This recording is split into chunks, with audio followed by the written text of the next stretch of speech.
obligatoriamente, para que vos tengas una moneda fuerte y menos inflación, tienen que tener un respaldo en sus activos. Sí. La parte de los activos que nosotros heredamos también estaba descontrolada, porque acordate que el gobierno anterior se gastó todas las reservas y más. Nosotros heredamos casi 12.000 millones de reservas negativas, Sí.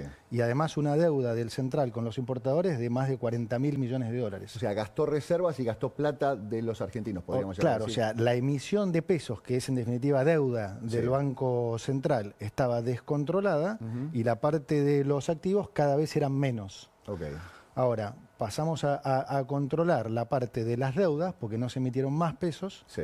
y la parte del activo lo hemos venido reconstruyendo paulatinamente durante el 2024. Acordate que a pesar de que muchos digan que el tipo de cambio estaba atrasado, el Banco Central compró más de 20.000 millones de dólares, que es un récord histórico. Sí. Ahora bien, esos 20.000 millones de dólares no los pudimos guardar todos como reservas en el central, porque además no teníamos financiamiento. Entonces tuvimos que usar una buena parte de esos dólares para pagar otras deudas, para pagar deudas con el mercado, para pagar al fondo, a los organismos multilaterales. Sí.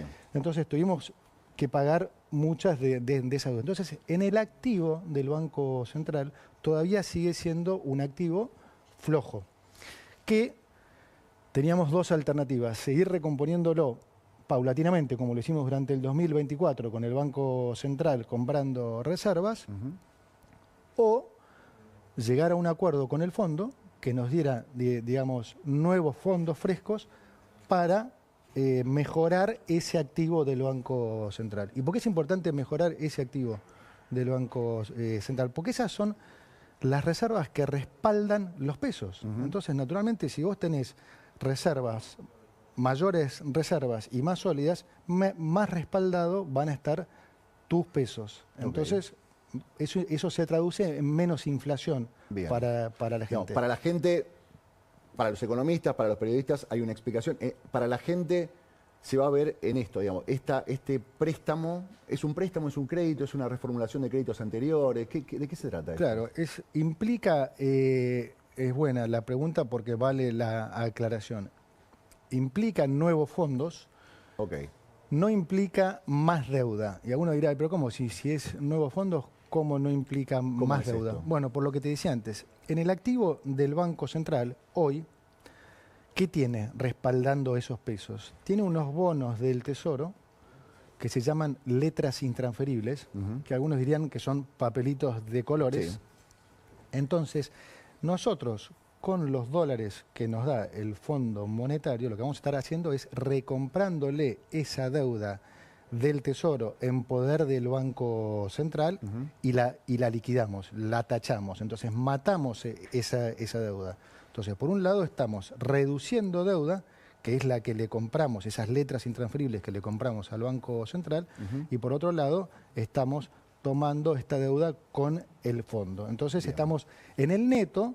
No aumenta la deuda, pero sí mejora muchísimo la calidad del balance del Banco Central, porque ahora en vez de haber papelitos de colores respaldando los pesos, ahora hay dólares. Entonces es mucho mejor para todos los argentinos. Hay mucha gente que dice, esto es buenísimo, y hay mucha gente que dice, cada vez que vamos al fondo nos metemos en un problema. Hay gente que está recuperando tweets suyos o del presidente Milei, criticando las veces que se fue, por ejemplo, en el gobierno anterior al fondo. Y la pregunta es, ¿por qué esta vez va a ser distinto que las últimas veces que fuimos con el fondo? Cuando fuimos al fondo con el gobierno de Macri tuvimos un inconveniente bastante importante. Hay mucha gente que sigue reclamando con respecto a eso. ¿En qué se diferencia este nuevo acuerdo con el fondo y por qué esta vez va a funcionar? Se diferencia en que este programa es absolutamente diferente a lo que se hizo siempre. Eso que dicen muchos... erróneamente ya la vimos, ¿no? Sí. Yo digo, mira, no pudiste haberla visto porque no pasó nunca. Esto que hicimos nosotros no se hizo en Argentina en 120 años. Entonces, no se vio porque no se hizo. Nunca un gobierno fue a un orden macroeconómico por decisión política. De los últimos 123 años, en Argentina, 113 tuvo déficit fiscal, que fue siempre la madre de nuestro problema, ¿no? Y que se traducía en las cosas que la gente veía, que era mayor inflación, suba del dólar, defaults y demás. Ahora, el origen, ¿cuál fue siempre? El déficit. Este fue el único gobierno que sin ir a una crisis, no solo sin ir a una crisis, sino evitándola, atacó el problema de raíz y terminó con el déficit fiscal. Entonces, la realidad, para ponerlo en términos simples, yo es como que digo siempre, pongo el ejemplo de un mal y un buen alumno. Hay mucha gente que se comió el cuento que Argentina no fue mal por 120 y pico de años por factores externos, por complots, por cosas, digamos, ajenas a nosotros. A Argentina le fue mal durante 120 años porque hizo las cosas mal, porque era un mal alumno.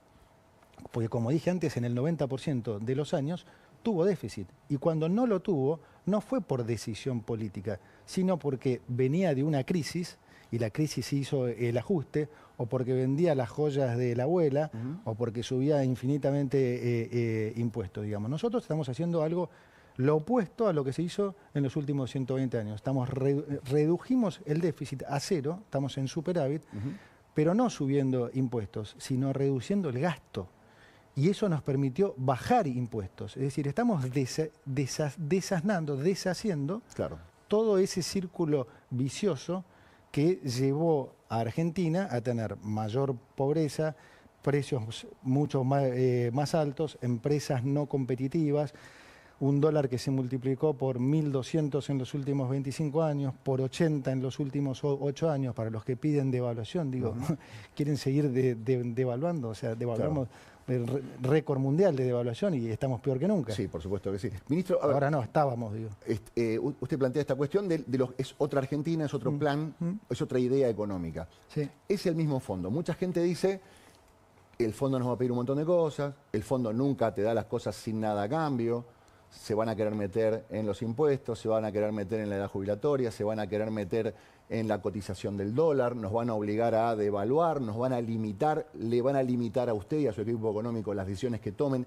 ¿Qué pasa con el fondo? Ya me explicó que desde este lado la cosa es distinta. Sí, totalmente. ¿Del lado de enfrente la cosa sigue igual o es distinta? No, es totalmente distinta. De hecho, me voy a permitirme una infidencia, pero en la última reunión que tuvimos, esa que tuiteó Guita Gopenak, dijo, ojalá tuviéramos más países como Argentina, porque ustedes, o sea, nosotros pensá que nos pusimos metas más desafiantes que el fondo y además las sobrecumplimos. O sea, eso al fondo no le pasó nunca. Entonces el fondo con Argentina está en shock, porque por todo lo que hicimos, porque no se esperaba nunca eso, y por cómo resultó. Porque ellos, la realidad es que cuando a principio de año, cuando nosotros les contábamos, porque esto, acordate que yo lo expliqué desde el día 1, y cuando se los contábamos a ellos, ellos también tenían sus dudas, como tenían mucha gente. Van a decir, ¿cómo vas a hacer para ir a déficit cero? ¿Cómo van a hacer si tenés tasa de interés real negativa? O sea, una tasa de interés más baja que la inflación,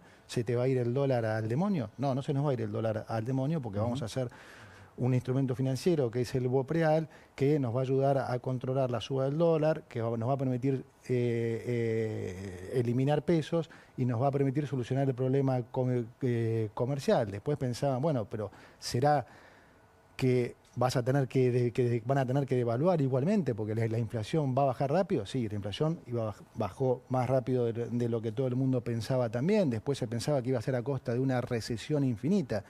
Y en realidad crecimos al 5,5%. O sea, Horacio, en serio, se están reescribiendo libros. Pensá que nosotros hicimos un ajuste del gasto del 30% y la economía terminó el año creciendo 5,5%. O sea, el fondo que entiende de esto está choqueado y de hecho las negociaciones fueron realmente muy amistosas porque ellos muy bien reconocen todo el esfuerzo que han hecho los argentinos, reconocen los resultados del programa. ¿Qué le pide el fondo? Porque estamos acostumbrados a que el fondo siempre nos pida algo y hay mucha gente que dice, yo sospecho que no nos estén pidiendo nada, que todo sea tan buena onda, que nos quieren tanto que están dispuestos a renegociar y mandarnos plata fresca. Siempre nos piden ajustar el tipo de cambio. ¿Está dentro de la negociación con el Fondo Monetario Internacional? Nunca, jamás. ¿No le están pidiendo una devaluación? Nunca. Hay mucha gente que está diciendo, esto es parte de la negociación. Mirá. Devaluar o establecer una especie de banda cambiaria, de franja cambiaria. No, me alegro que lo preguntes porque siempre digo, o sea, escúchennos a nosotros.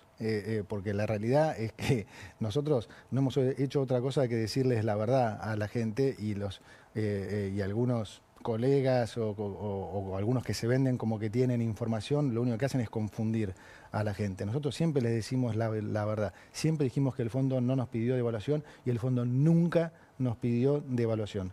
Nunca. Nunca. No. Y la verdad que el programa en sí es un programa que, digamos, que lo teníamos definido con el fondo en lo básico desde ya hace bastante. Todo este último tiempo fue más un tema de, bueno, cuántos fondos nuevos se iban a requerir para de vuelta mejorar el activo del Banco Central y que entonces haya un respaldo acorde al nivel de pasivos que tiene el Banco Central. Eso fue en definitiva lo que llevó el último tiempo la negociación. Y acá hay dos cuestiones, digamos, hay un monto que es de renegociación y hay un monto que es de fondos frescos.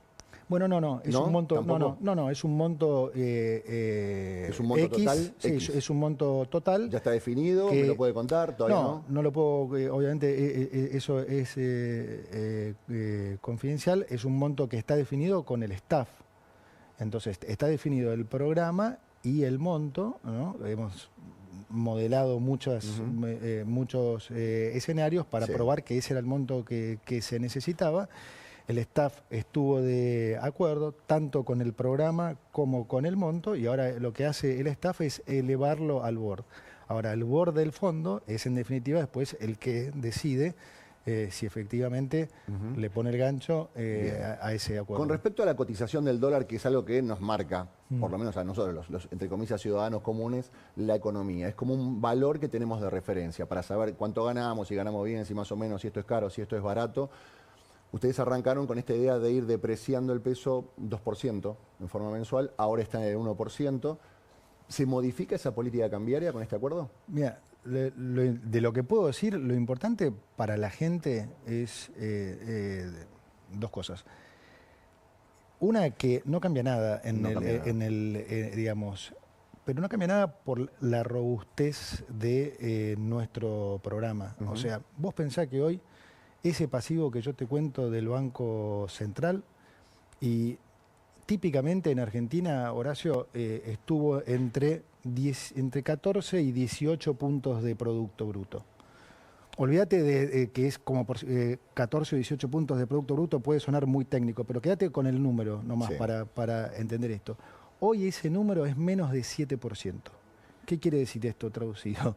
Que lo que dije casi en la primera entrevista que me hicieron hace 14 meses. Vamos a ir a una competencia de monedas donde, aunque parezca alocado, van a terminar faltando pesos y la moneda fuerte va a ser el peso. Eso yo lo dije hace 14 meses. Y hoy estamos en esa situación.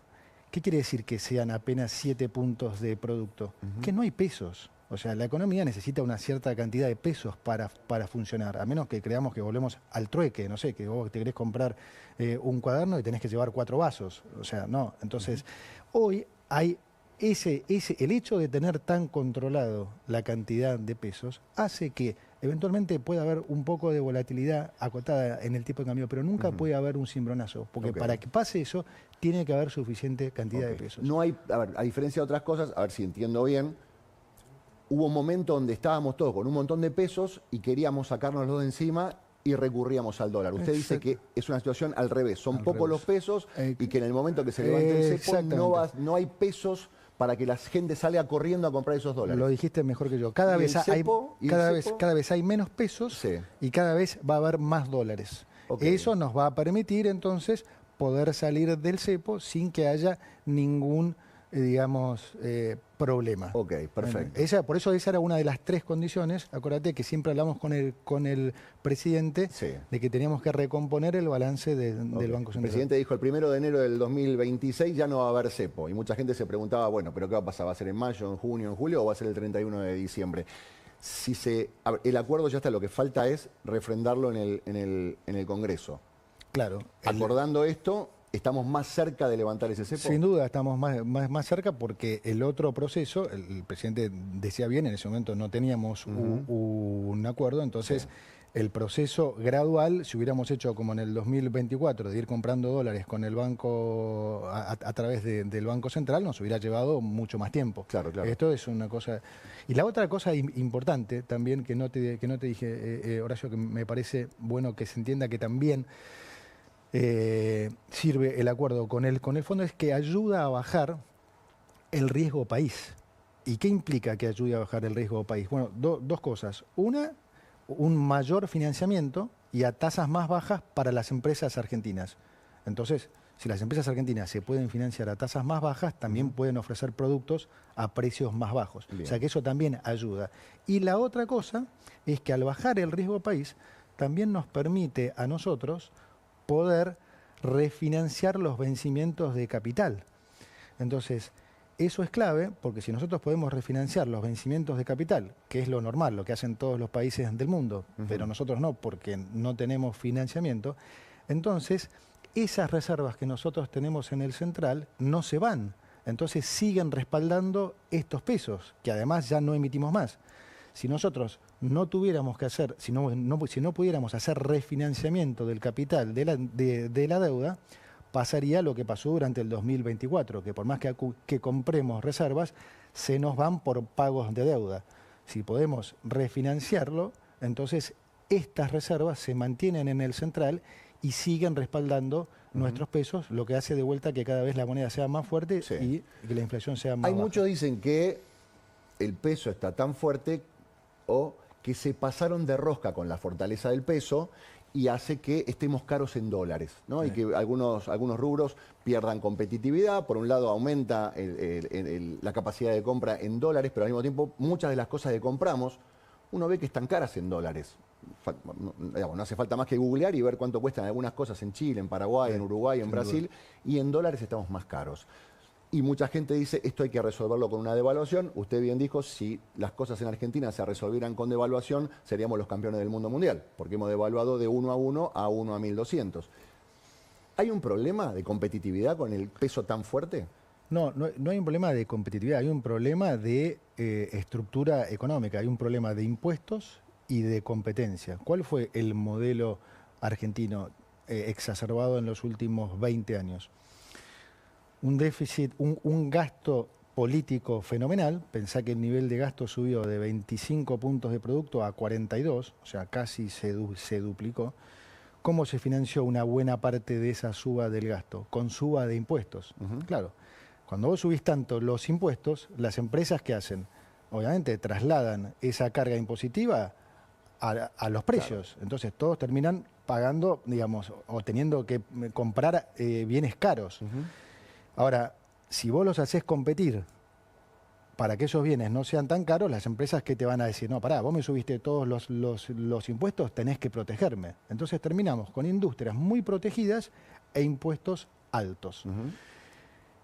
¿Y eso lo pagó quién? La gente. Sí, claro. Entonces nosotros venimos a dar vuelta a eso. Entonces lo primero que tenés que hacer para poder dar vuelta a todo ese proceso dañino de los últimos 20 años, que es lo que hicimos, bajar el gasto. Primero tenés que reducir el gasto para poder reducir impuestos, para entonces poder hacer competir a las empresas y que entonces ahí sí, con menos impuestos y competencia, puedan ofrecer mejores productos a mejores precios. Ese es el camino. Devaluar, ya está claro que no le sirve a nadie. Devaluar, digamos, lo único que hace es, digamos, ¿y hay romperle margen para bajar los impuestos? Porque el año pasado yo lo entrevisté varias veces al presidente y siempre le preguntaba que la gente pide que le bajen los impuestos y no sienta que le bajen los impuestos. Y el presidente me decía, nosotros bajamos el impuesto más grande y más distorsivo que la inflación. Sí.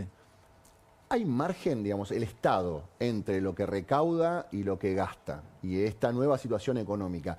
¿El Estado tiene la posibilidad de bajar impuesos? Porque también pasa eso, ¿no?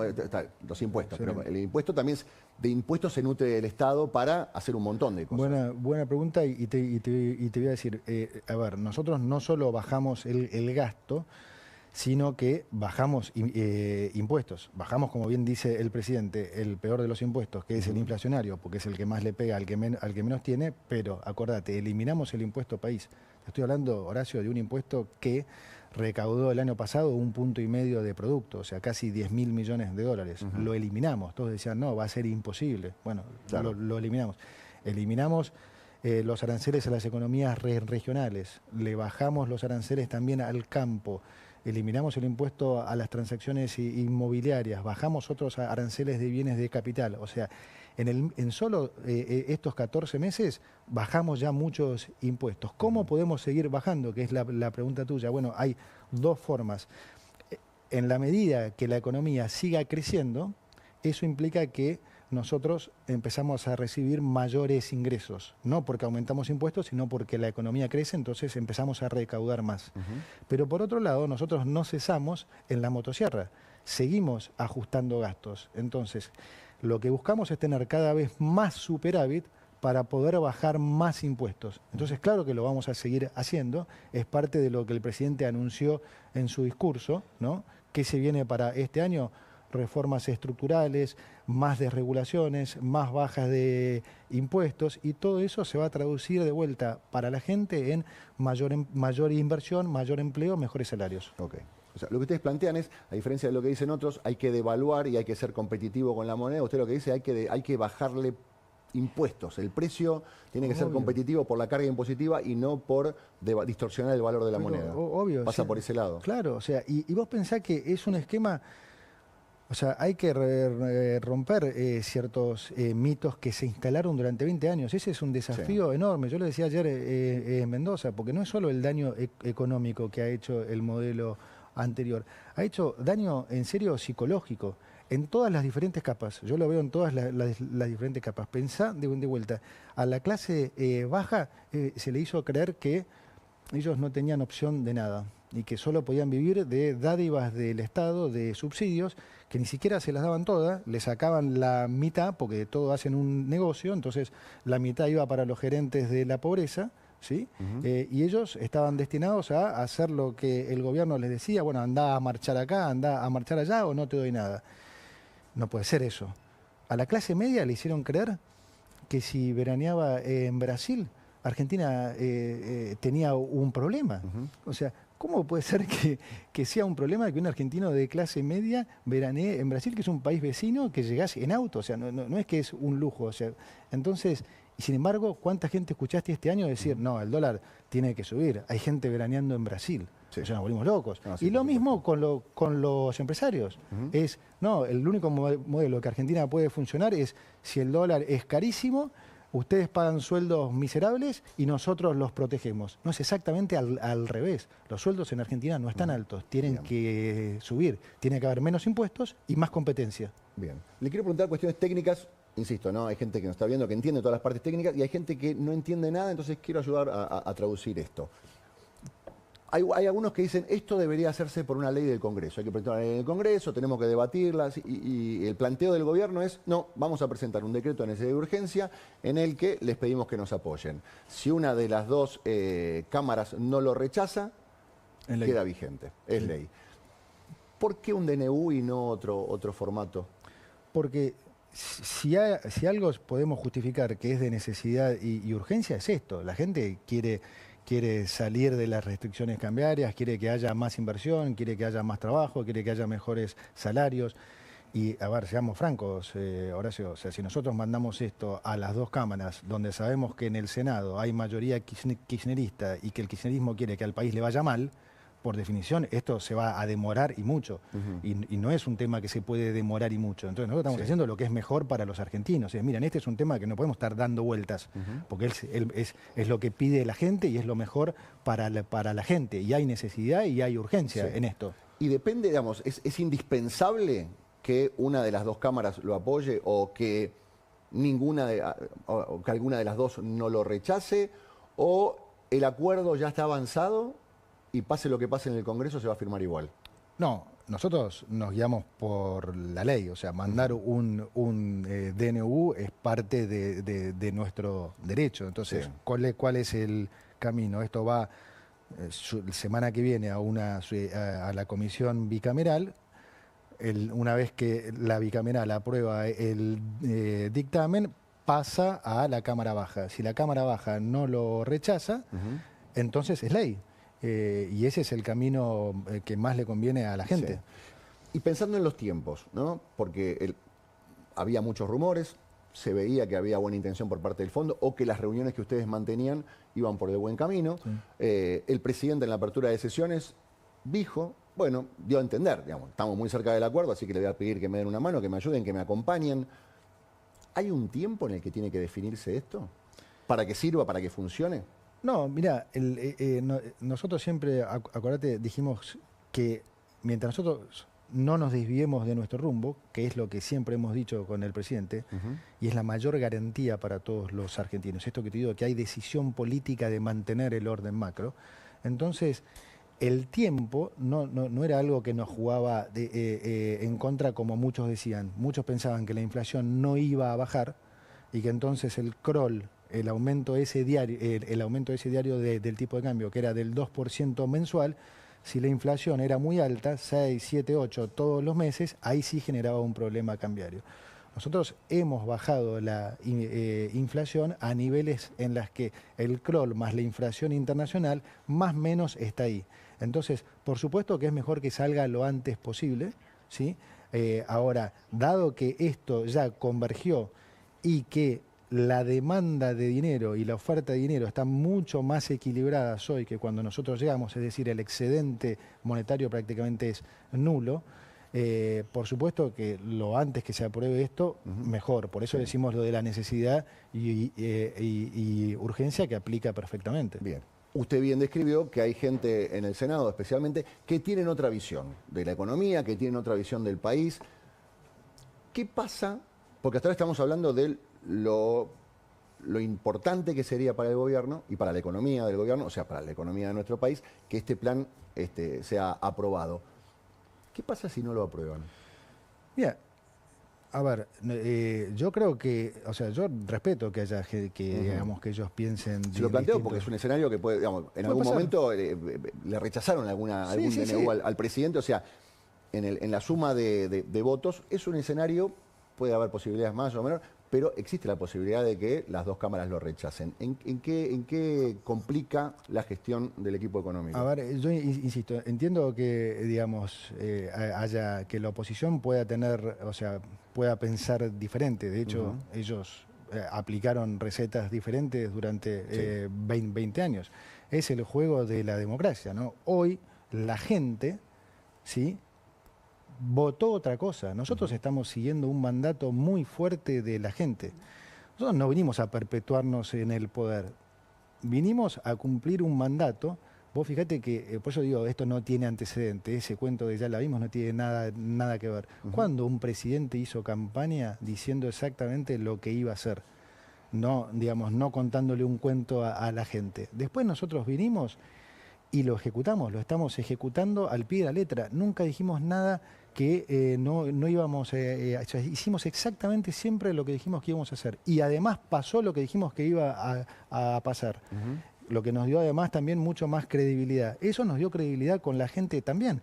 Y entonces la gente apoya al gobierno. Sí, hay un determinado sector de la sociedad que, digamos, que quiere ponerse en contra de lo que la gente votó. Bueno, supongo que pagará las consecuencias en una próxima elección, porque claramente hoy la gente está contenta con lo que hemos hecho y con lo que estamos haciendo. Así que se harán cargo, supongo. Quiero preguntar con respecto a usted. Hay momentos, imagino yo, que son los momentos donde tiene un poco de tranquilidad. Es un tuitero activo, participa, responde, está desafiante en las últimas épocas. Y usted debe ser consciente que en las redes es uno de los funcionarios al que creo que más veces renunciaron. Hay rumores, hay crisis, hay problemas entre el presidente y Caputo, hay problemas entre el presidente Caputo y Sturzenegger. ¿Cómo está la relación ahí? Yo creo que eso habla de la desesperación de la oposición, porque así como que te dije antes que no hay antecedente de una situación, de un programa económico como el actual, no hay antecedente de una relación entre presidente y ministro como tenemos con el presidente de la Nación. O sea, lo dice siempre él y lo digo, lo digo siempre yo. O sea, no hay antecedente. No puede haber una mejor relación entre presidente y ministro. O sea, es casi una hermandad. Se mete? Porque da la sensación, entonces, cuando vos ves ese nivel de invento, para mí lo único que refleja ya es el nivel de desesperación que hay del otro lado. ¿Y qué tanto ruido hace para afuera? Porque, a ver, lo que vemos en redes sociales, evidentemente esos tweets, esos rumores, llegan por ahí en el medio de una negociación hacen- con un organismo internacional. Sí, Le sí. preguntan, No, hay confianza como para preguntarle, Luis, esto es verdad, esto es mentira. yo creo que lo hacen porque hace ruido. ¿Hace ruido? Yo creo que sí. ¿Les Por ha algo- pasado por estar en algo- una negociación y No, que no, no, con la no, persona no. que están negociando No, el ruido que no, empieza a surgir alrededor? No, pero uno esperaría Sí. que tuviera impacto cero, porque es tan ridículo que cuando vos ya excedes el límite de credibilidad, vos tendés a pensar, bueno, la gente se tiene que dar cuenta que esto Sí. es una idiotez sublime, porque el presidente lo único que hace es elogiarnos al equipo económico y demás.